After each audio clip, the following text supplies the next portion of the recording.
स्वर्गीय सतीश प्रधानांना आज जाऊन 1 वर्ष झालं आणि त्या कालावधीमध्ये अनेक उपक्रम त्यांच्या माध्यमातून करण्याचा निर्णय आमचे उपमुख्यमंत्री आणि राज्याचे आमच्या पक्षाचे नेते एकनाथ शिंदे साहेबांनी प्रयत्न केलेला आहेत आणि त्यांच्या माध्यमातून विविध विकासकामंही ठाणे शहरामध्ये राबवत आहोत। खरं तर विकास म्हणजे सतीश प्रधान असं चित्र ह्या ठाण्याचं होतं। दादोजी कोंडदेव स्टेडियमपासून ते गडकरी रंगायतन ते जो पहिला हायमास राज्यामध्ये बसला तो सतीश प्रधानांच्या काळामध्ये गेलेला आहे आणि आम्ही शाळकरी विद्यार्थी असतानासुद्धा त्यांची ही विकासकामं ह्या ठिकाणी येऊन बघत होतो आणि त्यांच्याच पावलावर पाऊल ठेवून एकनाथ शिंदे साहेब आणि मी आज ठाण्याचा विकास कशा पद्धतीनं करता येईल यासाठी प्रयत्न करतो आहे आणि आज खऱ्या अर्थानं ठाणे जे मोठं होत चाललं आहे आणि मोठं होत असतानासुद्धा विकासाच्या माध्यमातून जी काही डेव्हलपमेंट होते ते एकनाथ शिंदे साहेबांच्या माध्यमातून ह्या ठाण्यासाठी आम्ही करतो आहे। त्यामुळे सतीश प्रधानांचे उपकार जे आहे ठाणेकर कधी विसरू शकणार नाही।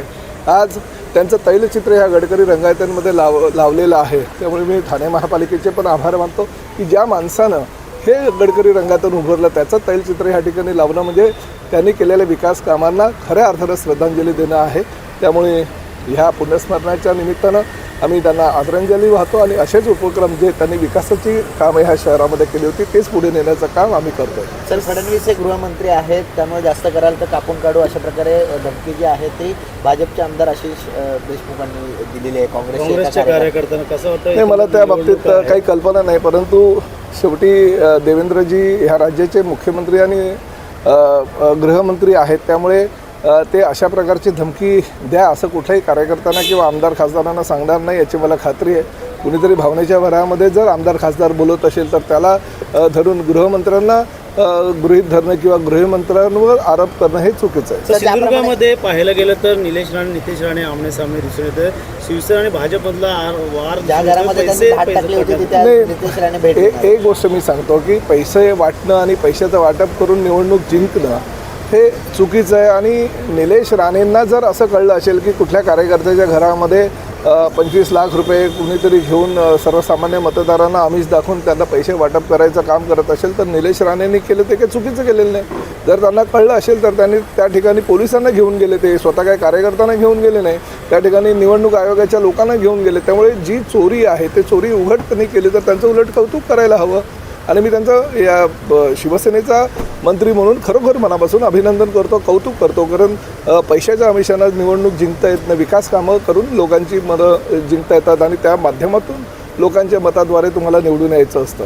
विजय वडेट्टीवार म्हणतात की एकमेकांच्या लंका जाळून तुम्ही आनंदी राहा, कारण शिंदे फडणवीस वाद ज्याप्रमाणे मला असं वाटतं की विजय वडेट्टीवार जाऊन सगळीकडे जर अशा वल्गना करत असतील तर राज्यामध्ये नगर परिषदेमध्ये अनेक काही उमेदवार त्यांच्या पक्षाचे आहेत तर त्यांनी तिकडे जाऊन ह्या वल्गना कराव्या किंवा आपल्या भावना व्यक्त कराव्या किंवा प्रचार करावा। हे काँग्रेसची लोक कुठे प्रचार करतानाच दिसत नाही, त्यांनी वाऱ्यावर सोडलेल्या सगळ्या लोकप्रतिनिधी म्हणून लढणाऱ्या उमेदवारांना। सर, 100 पोलीस घेऊन संतोष बांगर यांच्या घरी पोलीस घुसले, त्यामुळे पाहायला गेलं तर भाजपने देखील बांगर यांच्यावरती आरोप केलेले 50 कोटी घेतल्याचा दावा भाजपचे तानाजी मुटकुळेने केलेला आहे। कसं नाही, मला नाही वाटत। बघा, राजकीय हेवे दावे होतच असतात, लोकप्रतिनिधी म्हणून काम करत असताना आरोप प्रत्यारोप हे होत राहतात, परंतु अशा पद्धतीनं लोकप्रतिनिधींच्या घरी जाऊन 100 पोलिसांनी त्या ठिकाणी रेड करणं किंवा घुसणं वगैरे हे योग्य नाही। खरं तर लोकप्रतिनिधींच्या म्हणजे आमदारांच्या घरामध्ये जात असताना विधानसभा अध्यक्षांची परवानगी घेऊन पोलिसांना जावं लागतं, परंतु असं जर काही होत नसेल तर निश्चितपणे ते चुकीचं आहे। संतोष बांगरांनी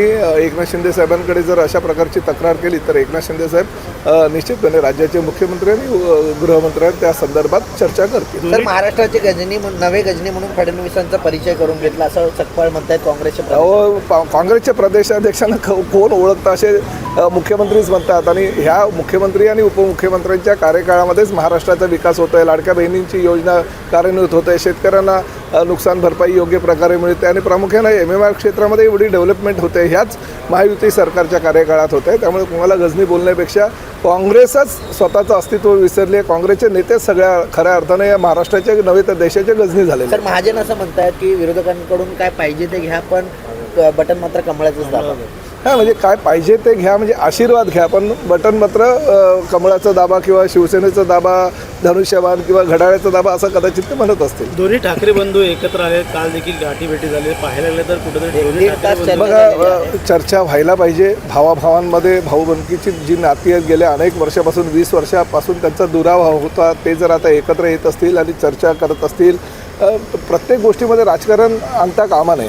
भाऊ भाऊ किंवा कुटुंब जेव्हा एकत्र होतं तेव्हा त्यांनी राजकारणासाठीच ते भेटतात असं काही सांगता येत नाही. चहा कॉफी पोहे खायला जेवायला सुद्धा ते जाऊ शकतात. त्यामुळे असं काही प्रत्येक गोष्टीत एकमेकाला भेटले म्हणजे राजकारण आहे असं तुम्ही काही समजू नये. चित्रताईंचं म्हणणं आहे की देवाभाऊमुळेच दोघं भाऊ एकत्र आलेत का? आभार मानले पाहिजेत असं म्हणतात. उलट देवा भाऊंचे, एकनाथ शिंदे साहेबांचे त्यांनी आभार मानायला पाहिजे की कुटुंब एकत्र आणि अखंड करण्याचं काम यांनी केलेलं आहे. सर धाराशिवचा दौरा आहे, कशा प्रकारचा दौरा असणार हे दौरा आहे, माझ्या 3 सभा आहे आणि दौऱ्यामध्ये माझ्या पक्षाचे जे उमेदवार आहेत, जे नगरसेवक पदासाठी उभे आहेत, त्यांच्या प्रचारार्थ मी चाललेलो आहे.